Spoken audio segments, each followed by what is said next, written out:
Praise the lord. ఈరోజు దేవుని వాగ్దానం, నూతన సంవత్సరం మొదటి నెల మొదటి దినము. ఎహెచ్కేల్ గ్రంథం 36వ అధ్యాయం 11వ వచనం. మునుపటి కంటే అధికమైన మేలు మీకు కలుగజేసేదను. ప్రియ సహోదరి సహోదరుడా, ఈరోజు దేవుడు ఈ నూతన సంవత్సరంలో నీ ప్రాణమును తెప్పరిల్ల చేయడానికి దేవుడు నీతో మాట్లాడుతున్న మాట, మునుపటి కంటే అధికంగా నేను నిన్ను దీవిస్తాను అని దేవుడు మాట్లాడుతున్నారు. గడిచిన దినాలలో ఎన్నో శ్రమల గుండా, ఎన్నో ఇబ్బందుల గుండా నువ్వు నడుస్తూ ఉన్నావు. ఆత్మీయ జీవితంలో నువ్వు చల్లారిపోయిన స్థితిలో ఉన్నావు. ఏంటి నీ జీవితం అర్థం కాని స్థితిలో నువ్వు ఉన్నావు. అయితే నీకొక శుభవార్త. నీ స్థితి నీకు అర్థం కాకపోవచ్చు, కానీ పరమ తండ్రి, నీ తండ్రి అయిన దేవునికి సమస్తము తెలుసు. ఆయన అనుమతితోనే నీ జీవితంలో ప్రతి శ్రమ, ప్రతి కొలిమి అనుమతించబడ్డాయి. కాబట్టి ఇదిగో ఇప్పుడు ఆ కొలిమిలో నుండి దేవుడు నిన్ను బయటికి తీసేటువంటి సమయము, ఈ సంవత్సరము ఆసనమైంది, ఈ దినము ఆసనమైంది.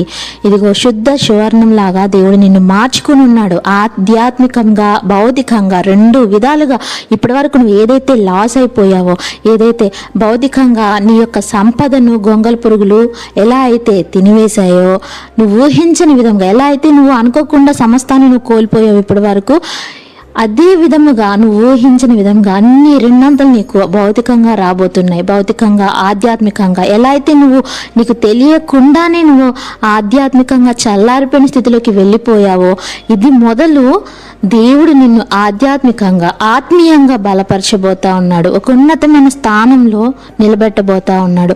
ఇప్పటి వరకు ఓపికగా, దీన మనసుతో దేవుని వైపు చూస్తూ, కన్నీటితో మౌనంగా అన్ని సహిస్తూ ఉన్నావు, భరిస్తూ ఉన్నావు కదా. దేవుడు నీకు ఏ సంవత్సరం ఇస్తున్న గొప్ప వాగ్దానం, ఈ రోజు ఇస్తున్న గొప్ప వాగ్దానం, నీ కన్నీటిని, నీ ప్రార్థనలు దేవుడు చూశాడు. నీ ప్రార్థనలు దేవుడి దగ్గర ఉన్నాయి. నీ దీన మనస్సుని ఆయన చూస్తూ ఉన్నాడు. ప్రియ దేవుని బిడ్డ, ఈరోజు వాటన్నిటి విషయమే దేవుడు నీకు గొప్ప విడుదల, సమాధానము ఈ సంవత్సరం దేవుడు దయచేయబోతా ఉన్నాడు. కోల్పోయిన వాటికి రెండంతలు మేలు నువ్వు పొందుకోబోతా ఉన్నావు. దేవుడు నీతోనే నిన్ను బలపరచడానికి ఈ వాక్కును అందిస్తున్నాడు. ఆమేన్.